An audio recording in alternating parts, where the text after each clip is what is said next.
Friends, the 8th chapter of John's Gospel records very lively and significant encounters between Jesus and prominent Jewish religious figures.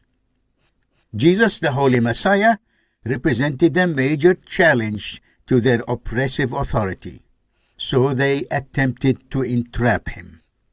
We read that the scribes and the Pharisees brought a woman who had been caught in adultery, and placing her in the midst, they said to him, "Teacher, this woman has been caught in the act of adultery.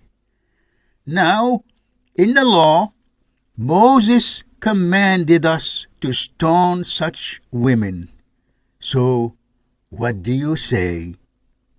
It is most astonishing that the accused woman was singled out and brought alone.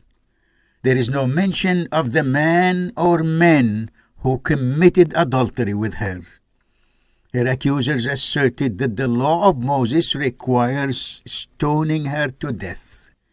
Punishment for committing adultery in the Mosaic civil law, however, did not distinguish between guilty men and women. The haughty people of religion brought the terrified woman to Jesus, yet their hateful jealousy had a much uglier goal. They thought that her case provided them with an opportunity to entrap Jesus into committing some wrong in order to convince the crowds to stop following him. Friends, self-righteousness is common in religious circles, especially among the leaders. An inflated sense of self-importance often convinces them that they enjoy the authority to invent and dictate religious edicts which they use to oppress simple people. Instead of providing helpful instruction and tender loving care, they wrongly give themselves the right to control others. In Jesus' day, this was exactly what the scribes and Pharisees did. Jesus confronted them, saying, "Let him who is without sin among you be the first to throw a stone at her." And once more he bent down and wrote on the ground. But when they heard it, they went away one by one, beginning with the older ones, and Jesus was left alone with the woman standing before him. Friends, this gospel text announces the sharpest possible contrast between Jesus, the divine Messiah, and all self-assured men of religion.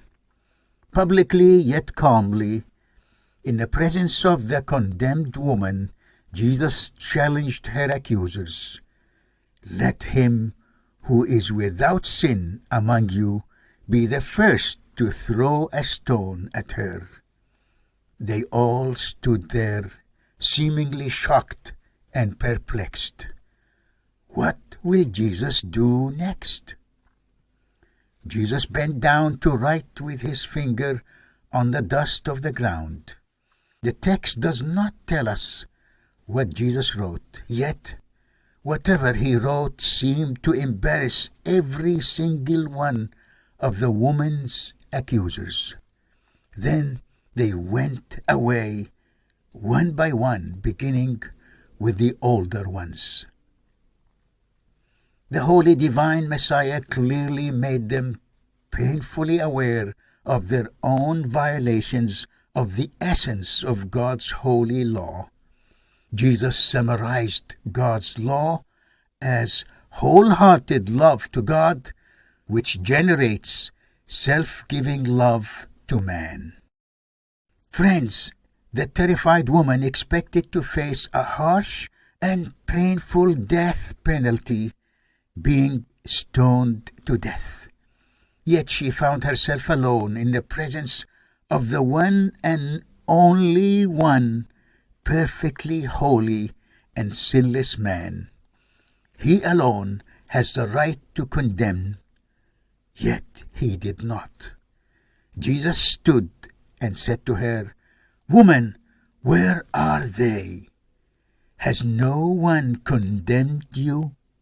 She said, "No one, Lord." And Jesus said, "Neither do I condemn you. Go, and from now on sin no more." The hypocritical accusers could not remain in the presence of the holy new Adam, the divine Messiah, the one they rejected and hated. Friends, the true Messiah, the new Adam, exposes the darkness of all religious hypocrisy. As the Holy One, he has the right and authority to forgive sin. In self-giving love, he died to redeem all who cling to him and give them new life. They are the new humanity gathered from all families of the earth. Hallelujah.